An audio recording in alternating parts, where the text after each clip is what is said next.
Fresh morning! Ayun, magandang umaga sa mga kaplantita ko dyan na nalaging sumusubaybay sa aking mga vlog dito sa aking garden. Okay. Ayan ang ating mga pichay. Sobrang lalago na po nila. Kailangan na po natin silang harvestin. So madami na po tayong na-harvest dito na mga dahon ng ating mga pichay. Ayan oh, grabe. Ang ganda. Organic na organic lang po yung ating mga pichay. Wala po tayong chemical na ginagamit dito. Ayan, yung ating mga bagong tanim na mga pichay din dito. May kasunod na po yung ating pichay. Pag harvestin po natin yung nandito, mayroon na naman ulit tayong bagong naitanim na mga pichay. Ang bilis lang po lumago. Ayan, no, ang taba na nila. Ngayon, mag-harvest na po tayo dito kasi magtatanim din ako ulit ng panibagong mga gulay dito sa pwesto na ito. Habang ang ating mga pichay na yan ay pwede pa silang harvestin, medyo bata pa, kailangan na natin silang pitasin dahil baka susunod na araw mamumulaklak na po yan sila pag hindi natin sila harvestin ngayon. Ang dami ko na po ditong napitas na mga dahon nito. So yung ibang mga dahon na medyo padilaw na, katulad nito, ayan, binibigay po natin yan sa mga manok. Ayan, bibigyan natin yung mga manok. Ayan, kukuha tayo dito. Okay, ayan. Ayan, kukuha tayo dito yung mga nadidilaw. Yung ating mga manok. Yung ating mga manok ay gustong-gusto yung ating mga pichay. Kaya yung ating mga naitanim na mga pichay dito, walang tapon. Dahil ibinibigay ko po sila sa aking mga alaga na mga manok. Ayan, katulad nito.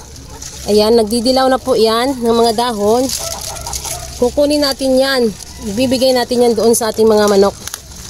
Ayan, saglit at ibigay natin. Yung ating mga manok na mga organic lang. Lagi ko po silang binibigyan ng mga dahon ng aking mga gulay.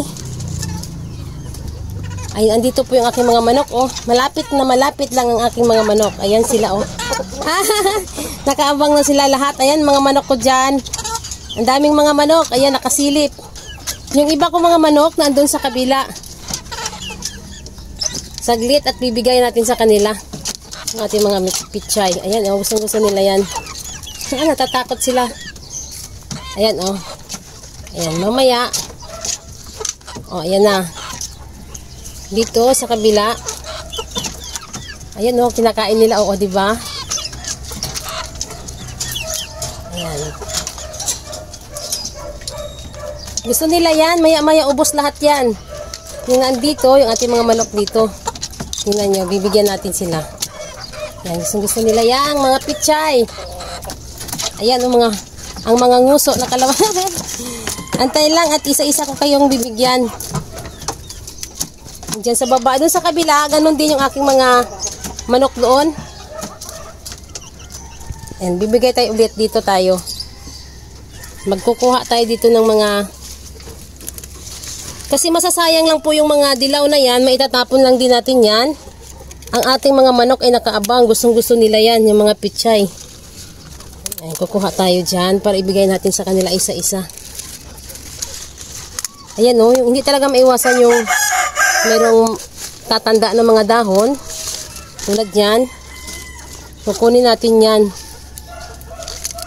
O diba, pag araw-araw may ganyan tayong ma-harvest na mga pichay, yung ating mga manok, hindi tayo hirap magpakain.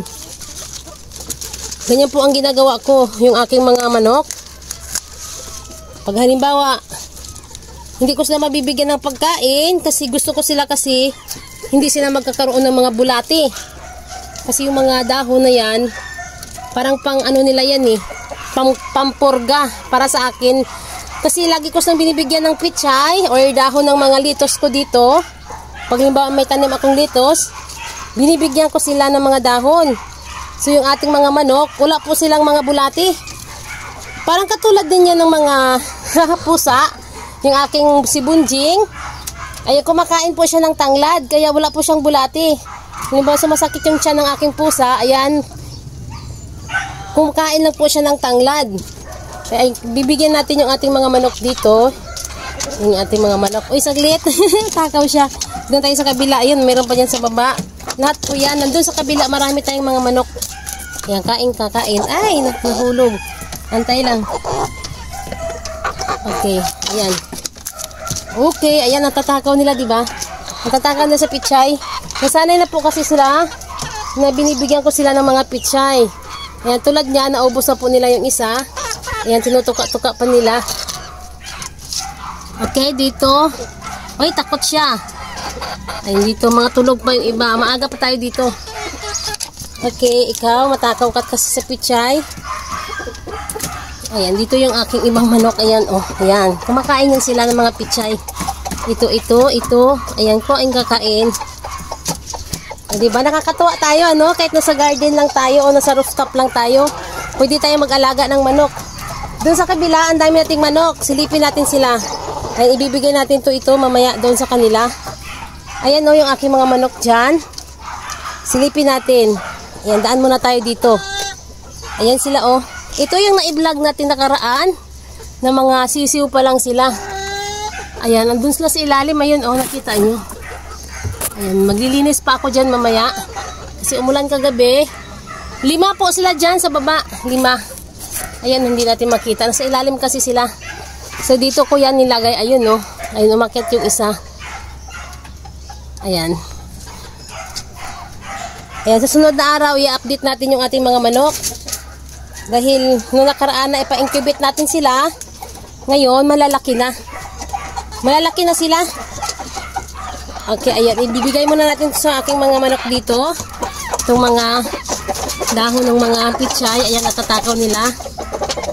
Ayun, nandun sa kabila yung aking manok. Yung isa. Ibigay ko siya. Ayan. Okay, ang lalaki na nila, no? Ang sarap na magtinula. Ayun, no? Yung aking mga manok dyan.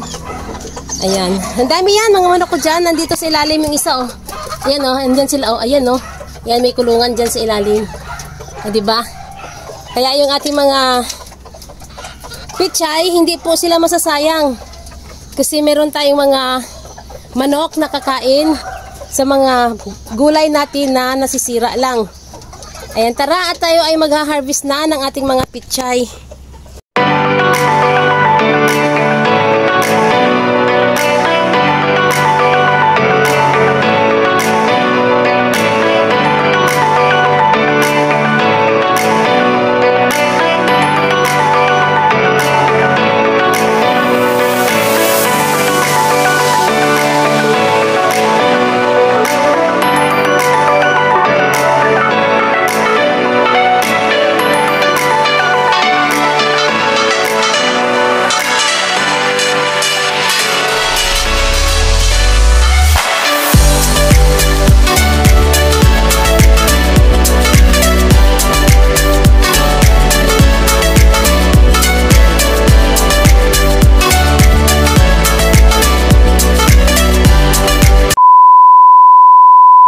A few moments later.